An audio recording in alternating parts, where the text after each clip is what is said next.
Hi అండి, అందరూ ఎలా ఉన్నారు? బాగున్నారా? నేను కూడా సూపర్గా ఉన్నాను. ఈరోజు ముందుకు ఒక మంచి రసంతో అయితే వస్తానండి. ఈ రసం అయితే ఇలా చేశారంటే కడుపు నింపుగా జుర్రుకొని అయితే తినేస్తారండి. అన్నం అయితే ఈ రసం ఒకటి ఉంటే చాలు, ఇంకా ఏం అవసరం లేదండి సైడ్కి. అంత టేస్టీగా ఉంటుంది టమాటా రసం అండి. ఇప్పుడు మనం ప్రాసెస్ అంతా చూసేద్దాం. వీడియో అయితే ఎక్కడ స్కిప్ చేయకుండా మిస్ చేయకుండా లాస్ట్ వరకు చూడండి. చూసారు కదా, నేను మీడియం సైజ్ టమాటా 4 తీసుకొని ఇలా గంటలు అయితే పెట్టేసుకున్నాను. ఒక 2 పచ్చిమిర్చి, చిన్న చింతపండు తీసుకోవాలండి. ఇవన్నీ శుభ్రంగా క్లీన్ చేసేసుకొని మనం కుక్కర్ గిన్నె తీసుకొని మనం తీసుకున్న టమాటా, చింతపండు, పచ్చిమిరపకాయలన్నీ కుక్కర్ గిన్నెలో వేసేసుకోవాలి. ఒక హాఫ్ గ్లాస్ వాటర్ వేసుకొని మనం కుక్కర్ మూత పెట్టేసుకొని ఒక 2 నుంచి 3 విజిల్స్ వస్తే సరిపోతుందండి. టమాటా మనకి సాఫ్ట్ కావాలి, అలా అయితే సరిపోతుంది. ఒక్కసారి మీరు ఇలా చేశారంటే సూప్లాగా కూడా తాగేయచ్చు బౌల్లో వేసుకొని, అంత టేస్టీగా ఉంటుంది. చూసారు కదా, నేను స్టవ్ వెలిగించుకొని పెట్టేసుకున్నాను. మన కుక్కర్ కూడా విజిల్స్ అయితే వస్తాయండి. స్టవ్ ఆఫ్ చేసుకొని నెక్స్ట్ బాగా చల్లగా అయిన ప్రాసెస్ అంతా చూద్దాము. ఇప్పుడైతే మన కుక్కర్ అయితే చల్లగా అయిందండి. ఇప్పుడు ప్రాసెస్ అంతా చూద్దాము. ఇప్పుడు నేను వీడియో తీసినప్పుడు అయితే పవర్ కట్ అండి, కొంచెం అడ్జస్ట్ అవ్వండి. చూసారు కదా, చాలా సాఫ్ట్గా అయిపోయింది. టమాటా, మిర్చి, చింతపండు ఇవన్నీ ఫస్ట్ ఇలా ఒక బౌల్లో వేసేసుకుంటే మనకు చల్లగా అయితే అవ్వాలి. అయిన తర్వాత నెక్స్ట్ ప్రాసెస్ చూద్దాం. టమాటా అయితే కొంచెం చల్లగా అయ్యి పైన స్కిన్ ఉంటుంది కదండి, ఆ స్కిన్ అయితే తీసేసుకోవాలి. లేదంటే మనకి మిక్సీ పట్టకుండా అక్కడక్కడ చిన్న చిన్న ముక్కల్లా ఉంటే గొంతుకి అది అంటుకుపోతాయి. చూసారు కదా, ఇలా మొత్తం తీసేసుకొని ఇది కూడా చల్లగా అయితే అవుతుంది. మనం సైడ్కి పెట్టేసుకొని ఇప్పుడు దీనికి ఒక మసాలా అయితే మనం ప్రిపేర్ చేసుకుందామండి. ఇలాగ రోట్లో అప్పటికప్పుడు దంచి వేసుకుంటే టేస్ట్ అయితే సూపర్గా ఉంటుంది. ఒక స్పూన్ మిరియాలు తీసుకున్నాను కదండి, మిరియాలు కొంచెం క్రష్ చేసుకోవాలి మనకి వీడియోలో చూపిస్తున్నట్టు.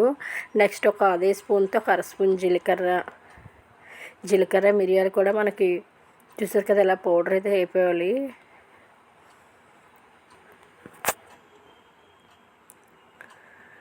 నెక్స్ట్ ఒక 8 నుంచి 10 వెల్లుల్లి రబ్బలు అయితే వేసుకోవాలండి. వెల్లుల్లి రబ్బలు కూడా మనం క్రష్ చేసేసుకోవాలి. అప్పటికప్పుడు అనేది మసాలా తయారు చేసేసుకోవడం వల్ల సూపర్గా ఉంటుంది, చాలా బాగుంటుంది టేస్ట్ అయితే. చూసారు కదా, మనకి మసాలా కూడా రెడీ అయితే అయిపోయింది.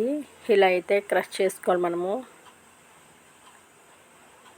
ఇప్పుడు ఇది కూడా మనం సైడ్కి అయితే పెట్టేసుకుందామండి. టమాటా ఇది మనం ఒక బౌల్లో వేసి ఉంచుకున్నాం కదా, అది కూడా చల్లగా అయితే అయిపోయింది. ఇప్పుడు ఇదంతా మనం అయితే మిక్సీ అయితే పట్టేసుకుందాం, మెత్తగా పేస్ట్ అయితే చేసేసుకోవాలి. నేను వాటర్తో సహా అయితే మిక్సీ జార్లోకి వేస్తానండి, తుల్లిపోతుందేమని చెప్పేసి వాటర్ అయితే తీసేసాను. వాటర్ తీసి ఓన్లీ టమాటా, చింతపండు, మిర్చి ఇవన్నీ మనం మెత్తగా పేస్ట్ అయితే చేసేసుకోవాలి. చూసారు కదా, మనకి వీడియోలో చూపిస్తుంటే ఇలా పేస్ట్ అయితే చేసేసుకోవాలండి. నెక్స్ట్ మనం వాటర్ తీసి ఉంచుకున్నాం కదా, సైడ్కి వాటర్ కూడా వేసేసుకోవాలి. వేసేసుకొని మనం పులుపుకి అడ్జస్ట్ చేసుకొని వాటర్ అయితే యాడ్ చేసుకోవాలండి. నేనైతే ఒక 1/2 లీటర్ వాటర్ అయితే వేసాను, పులుపుకి మనకి బ్యాలెన్స్ అయితే అయింది కరెక్ట్గా. ఇప్పుడు ఈ ప్యూరీ కూడా మనం సైడ్ పెట్టేసుకొని స్టవ్ వెలిగించుకొని ఒక మందపాటి గిన్నె అయితే పెట్టుకోవాలి. ఒక 4 నుంచి 3 స్పూన్లు నూనె అయితే వేసుకోవాలండి. నూనె కూడా హీట్ అవుతుంది అన్నప్పుడే ఒక 1/2 స్పూన్ మెంతులు అయితే వేసుకోవాలి. మెంతులు అయితే ఎర్రగా ఫ్రై అయితే అవ్వాలండి, లేదంటే చేదు వస్తుంది. చూసారు కదా, మెంతులు కూడా చిటపట ఆడుతుంది. నెక్స్ట్ ఆవాలు, జీలకర్ర ఒక అర స్పూను, ఒక 3 ఎండుమిర్చి ఇలా పీసెస్ కట్ చేసి వేసేసుకోవాలి. కొంచెం ఫ్రెష్ కరివేపాకు వేసుకుంటే బాగుంటుంది స్మెల్ అయితే. పోపుకు చూసారు కదా, మంచిగా ఫ్రై అయిపోయింది కదా పోపు అంతా. ఇప్పుడు మనం ఆల్రెడీ టమాటా పేస్ట్ చేసి ఉంచుకున్నాం కదా, అదంతా వేసేసుకోవాలి. ఇలాగా వేసేసుకొని మనం ఇంకా చూసి అడ్జస్ట్ చేసుకోవచ్చు వాటరు. నేను మొత్తం 1/2 లీటర్ వాటర్ అయితే వేసినని చెప్పాను కదా. నెక్స్ట్ ఇందులోనే ఒక 1/2 స్పూన్ పసుపు, ఒక 1/2 స్పూన్ కారం అయితే వేసుకోవాలి. మనం పచ్చిమిర్చి వేసాం, ఎండుమిర్చి తాలింపు పెట్టాం, మిరియాలు ఘాటు కూడా ఉంటుంది కదా. రాళ్ళుప్పు అయితే వేసుకోండి, మన టేస్ట్ సరిపోయినంత బాగుంటుంది టేస్ట్ అయితే రాళ్ళుప్పు వేయడం వల్ల. ఇవన్నీ వేసుకున్న తర్వాత బాగా మిక్సింగ్ అయితే చేసుకోవాలి. మిక్సింగ్ చేసుకొని మంట హైలో పెట్టుకొని మనకి రసం అనేది ఒక పొంగు అయితే రావాలి. చూసారు కదా, ఇలా పొంగు వచ్చిన తర్వాత మంట మీడియం టు సిమ్లో పెట్టుకోవాలి. ఒకసారి ఇలా మిక్స్ చేసుకోవాలి.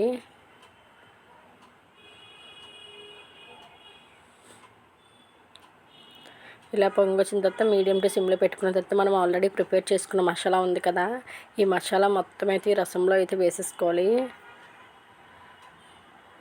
చూసారు కదా, నేను మొత్తం అయితే అంతా అయితే వేసేసుకున్నాను. వేసేసుకొని బాగా మిక్సింగ్ చేసుకోవాలి రసం అయితే. నెక్స్ట్ గుప్పుడు కొత్తిమీర అండి, సన్నగా కట్ చేసి వేసుకోండి. మంచి స్మెల్ అయితే వస్తుంది. కొత్తిమీర కూడా వేసుకున్న తర్వాత బాగా మిక్సింగ్ చేసుకోవాలి. మన వీడియోస్ నచ్చితే ఒక లైక్ ఇచ్చి సబ్స్క్రైబ్ చేసుకోండి. పక్కన బెల్ సింబల్ ఉంటుంది, అది కూడా ప్రెస్ చేయండి. మన వీడియోస్ పెట్టినండి మీకు నోటిఫికేషన్ అయితే వస్తుంది. మీకు ఎటువంటి వీడియోస్ కావాలి, ఎటువంటి బ్లాగ్స్ కన్నా కామెంట్ సెక్షన్లో కామెంట్ చేయండి ఫ్రెండ్స్. చేయడానికి అయితే నేను తప్పకుండా ట్రై చేస్తాను. ఇందులో మన టేస్ట్ బ్యాలెన్స్ అవ్వడం కోసం చిన్న బెల్లం అయితే వేద్దామండి. టేస్ట్ సూపర్గా ఉంటుంది. ఒక పావు స్పూన్ ఇంగువ కూడా, ఇంగువ బెల్లం వేసుకున్న తర్వాత కూడా బాగా మిక్స్ చేసుకోవాలి. మరి కిచెన్ అయితే స్మెల్ ఎండిపోయిందండి. మనం మసాలా వేసుకున్నాం కదా, నెక్స్ట్ ఇంగువ కూడా వేసాం కదా. చూసారు కదా రసం అయితే ఎంత బాగుందో. నాకు నోట్లోంచి వాటర్ కూడా మౌత్ వాటరింగ్ అయితే అవుతుంది. ఇప్పుడు మనం టేస్ట్ చూద్దాం అన్నీ సరిపోయా లేదనేది. అన్నీ పర్ఫెక్ట్గా అయితే సరిపోయింది. సూపర్ ఉంది, చాలా టేస్ట్గా ఉంది రసం అయితే. మీలో టమాటా రసం అంటే అందరికీ ఇష్టమన్న కామెంట్ సెక్షన్లో కామెంట్ చేయండి ఫ్రెండ్స్. చూసారు కదా రసం అయితే మనకి బాగా ఇలా మరగాలండి. మనం వేసిన మసాలా అంతా రసంలోకి అయితే దిగుతుంది. చూసారు కదా ఇలాగా రెడీ అయిపోయింది. ఇప్పుడు మనం స్టవ్ అయితే ఆఫ్ చేసుకుని ఈ రసం వెంటనే మూత అయితే పెట్టేసుకుందామండి. నేను మీకు లంచ్ టైంలో మళ్ళీ వీడియో అనేది చూపిస్తాను. చూసారు కదా రైస్ కూడా వేడిగా పొగలైతే వస్తుంది. ఇలా వేడివేడి అన్నంలో వేడివేడిగా టమాటా రసం వేసుకొని తింటే ఆహా, ఇంకా జన్మలో మీరు మర్చిపోరండి టేస్ట్ అయితే. ఇంకా ప్రతిరోజు మీ ఇంట్లో ఇలాగే చేయమని అడుగుతారు. ఇప్పుడు వర్షాలు అయితే పడుతున్నాయి కదండి, ఇలాగైతే చేసుకోండి, చాలా బాగుంటుంది టేస్ట్ అయితే. నేను రసానికి కాంబినేషన్ అయితే చిక్కుడుకాయ ఫ్రై అయితే చేశానండి. రైస్ చాలా వేడిగా ఉంది, ఇలా కొంచెం రసం ఎక్కువే వేసుకోవచ్చండి. ఇదైతే ఏ ప్రాబ్లం లేదు. వెల్లుల్లి అవన్నీ వేసాం కదా, మిరియాలు అనేది హెల్త్కి అయితే మంచిదే. చింతపండు మనం లైట్గా వేసాం అంతే. నేను రైస్ కలుపుతుంటే కాలిపోతుంది, వేడిగా ఉంది. మీకు కూడా చూస్తున్న నోరు ఊరుతుంది కదా, మీరు కూడా వెంటనే టమాటా తీసుకొచ్చి ఇలా రసం అయితే రెడీ చేసుకోండి. ఫస్ట్ ముద్దైతే ఆల్ యూట్యూబ్ ఫ్యామిలీకే. అలా ఒక ముద్ద అన్నంలో చిక్కుడుగా ఫ్రై పెట్టుకుని తింటే ఆహా, ఇంతకంటే మనకి ఇంకేం కావాలి చెప్పండి. ఉన్న రోజులు హ్యాపీగా తినాలి, ఫుల్గా ఎంజాయ్ చేయాలి. మరి టేస్ట్ మామూలుగా లేదు. Okay friends, bye bye.